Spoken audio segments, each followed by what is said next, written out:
आप सभी का आज के इस वीडियो में हार्दिक स्वागत है। आज के इस वीडियो में हम सीखेंगे बिंदु और चंद्र बिंदु का प्रयोग और सीखेंगे बिंदु और चंद्र बिंदु में क्या अंतर है। चलिए वीडियो की शुरुआत करते हैं। सबसे पहले बिंदु, जैसा कि आप स्क्रीन पर देख रहे हैं, ये बिंदु है और ये है चंद्र बिंदु। बिंदु को ही हम अनुस्वार कहते हैं और चंद्र बिंदु को ही हम अनुनासिक कहते हैं। अब हम बात करते हैं हिंदी की। हिंदी सब भाषाओं में से एक सरल भाषा हिंदी है, परंतु कुछ पहलुओं पर आज भी असमंजस की स्थिति बनी हुई है। उन्हीं स्थिति में से एक स्थिति बिंदु और चंद्र बिंदु की है। सवाल यह है कि शब्दों में बिंदु और चंद्र बिंदु कहाँ लगेगी और किस व्यंजन वर्ण में लगेगी। अब हम बात करते हैं सबसे पहले अनुस्वार पर। अनुस्वार किसे कहते हैं? अनुस्वार शब्द से ही स्पष्ट है, स्वर का अनुसरण करने वाला व्यंजन वर्ण, यानी स्वर के बाद आने वाला व्यंजन वर्ण क्या कहलाता है? अनुस्वार कहलाता है। अनुस्वार का जब उच्चारण किया जाता है तो ऐसा लगता है इसका उच्चारण नाक से हो रहा है और ऐसा आभास होता है कि उच्चारण व्यंजन वर्ण हो रहा है। उसी को ही हम अनुस्वार कहते हैं, उसी को हम बिंदु के रूप में लिखते हैं। अब अनुस्वार को समझने के लिए हमें हिंदी वर्णमाला में जाना होगा और उसके वर्ग को समझना होगा। जैसा कि आप स्क्रीन पर देख पा रहे हैं, ये क वर्ग है, ये च वर्ग है, ये ट वर्ग है, ये त वर्ग है, ये प वर्ग है और य से लेके ढ़ तक ये किसी वर्ग में नहीं आते। तो हिंदी वर्णमाला में 5 वर्ग होते हैं। पांचों वर्गों में इनके पंचमा अक्षर होते हैं। कौन कौन से? क वर्ग का पंचमा अक्षर हुआ अंग, च वर्ग का पंचमा अक्षर हुआ य, ट वर्ग का पंचमा अक्षर हुआ ण, त वर्ग का पंचमा अक्षर हुआ न और प वर्ग का पंचमा अक्षर हुआ म। तो हम सबसे पहले यहां लिखते हैं कि जो हमारे क वर्ग का पंचमा अक्षर हुआ अंग, च वर्ग का पंचमा अक्षर हुआ य और ट वर्ग का पंचमा अक्षर हुआ ण और त वर्ग का पंचमा अक्षर हुआ न और प वर्ग का पंचमा अक्षर हुआ म। तो ये क्या है? क वर्ग के क च ट त प मतलब पांचों वर्गों के पंचमा अक्षर यहां पर लिखे हुए हैं। इन्हीं को अनुस्वार कहते हैं, इन्हीं को अनुस्वार कहते हैं और यही जो है इनको क्या कहते हैं? अनुस्वार कहते हैं और इन्हीं को शब्दों के ऊपर बिंदु के रूप में लिखा जाता है। ये बिंदु है। अब बात लिखने की बात आई तो ये शब्दों के बीच में अर्ध व्यंजन के रूप में लिखे जाते हैं। ये हुआ अंग, ये हुआ य, ये हुआ ळ और ये हुआ न और ये हुआ म। यही अनुस्वार हैं, यही अनुस्वार हैं। इनको शब्दों में बिंदु के रूप में, अनुस्वार के रूप में लिखा जाता है। अनुस्वार कहां से आए? वर्ग से आए। पांचों वर्गों के पंचमा अक्षर ही अनुस्वार है, जिनको भाषा में लेखन में अनुस्वार बिंदी के रूप में लिखा जाता है। क्यों लिखा जाता है देखिएगा। शब्दों को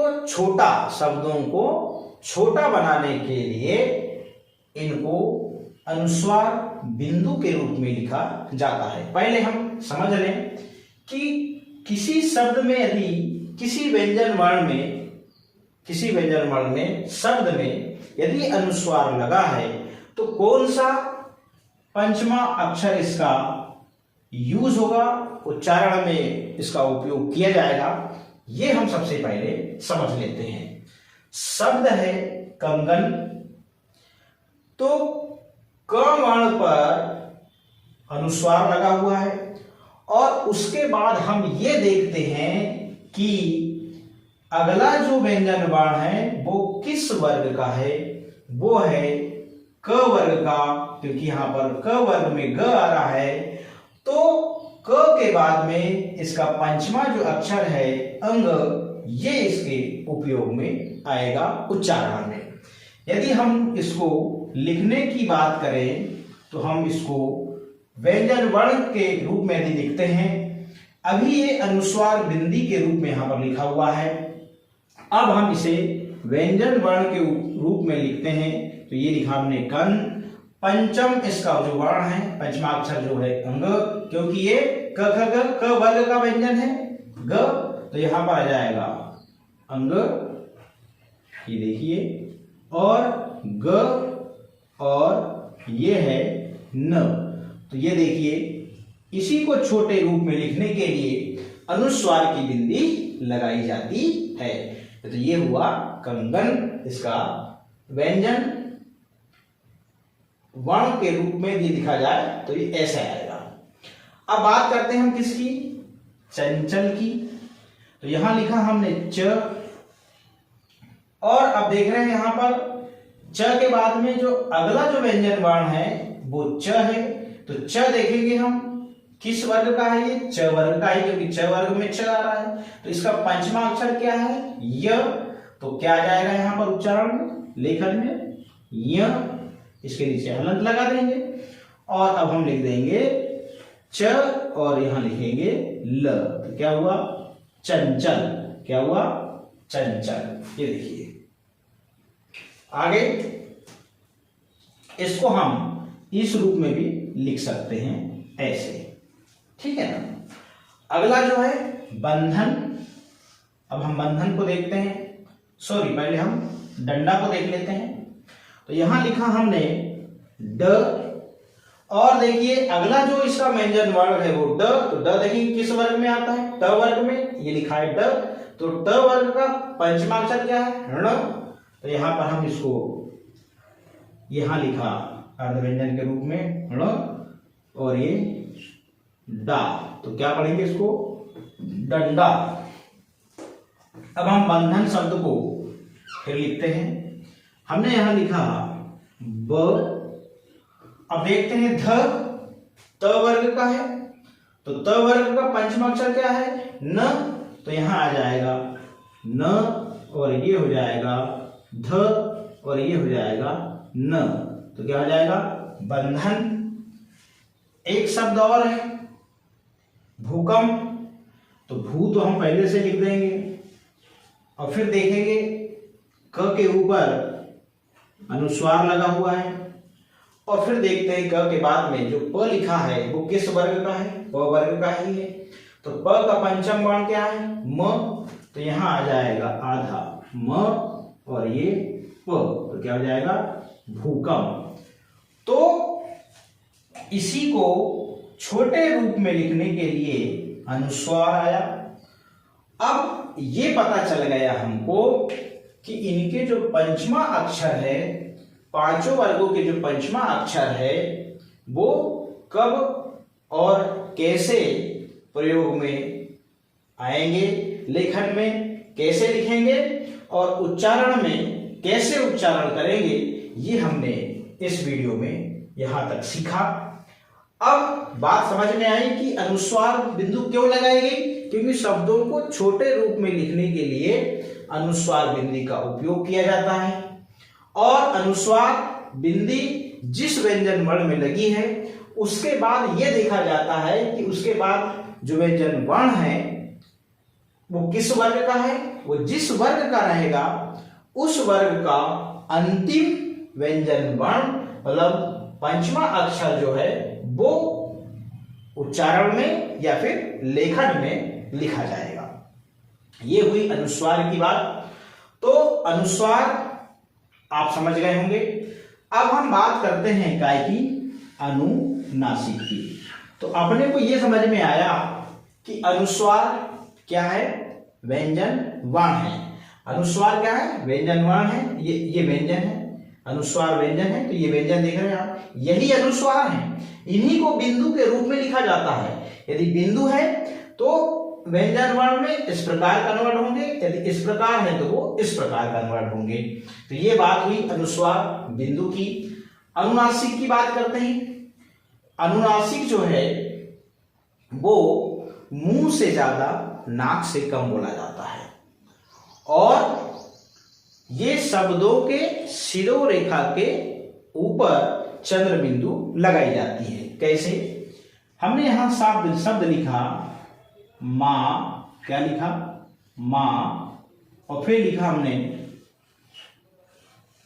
आ ग न, या फिर लिखा आ च और ल, आंचल, या फिर लिखा हमने दांत, क्या लिखा, दांत। तो इसमें तो कोई दिक्कत नहीं, क्योंकि अनुनासिक जो चंद्र बिंदु है ये क्या है, स्वर है। क्या है ये स्वर है। यहां मैं लिखता हूं इसको, ये क्या है, स्वर है। और ये क्या है, व्यंजन है। क्या है ये व्यंजन है। अब बात आती है, यदि शब्द में ई की, यदि ई की, ए की, ऐ की, ओ की और औ की मात्रा आती है तो किसका, चंद्र बिंदु को कैसे लिखा जाएगा, इसको लिखा जाएगा अनुस्वार के रूप में लिखा जाएगा। यदि शब्द में ई ए ऐ ओ औ की मात्रा आती है, शिरोरेखा के ऊपर ई ए ऐ ओ औ की मात्रा आती है, तो चंद्र बिंदु को किसके जैसे लिखा जाएगा, अनुस्वार के जैसे लिखा जाएगा। ये बात हो गई कंप्लीट। उदाहरण, जैसे शब्द हमने लिखा न और ही, नहीं, यहां लग जाएगी अब नहीं, ऐसा होता है। और ये म में हम लगाते हैं यदि ऐ की मात्रा, और यहां बिंदी लगाते हैं तो मैं, ये, और में भी लगती है। ये देखिए, इस प्रकार हमने इस उदाहरण में समझा। तो अनुस्वार जो है वो व्यंजन है, अनुनासिक जो है वो स्वर है। अनुस्वार अपने वर्ग के पंचमा अक्षर में क्या हो जाता है, बदल जाता है, मगर अनुनासिक अपने पंचमा अक्षर में नहीं बदलता।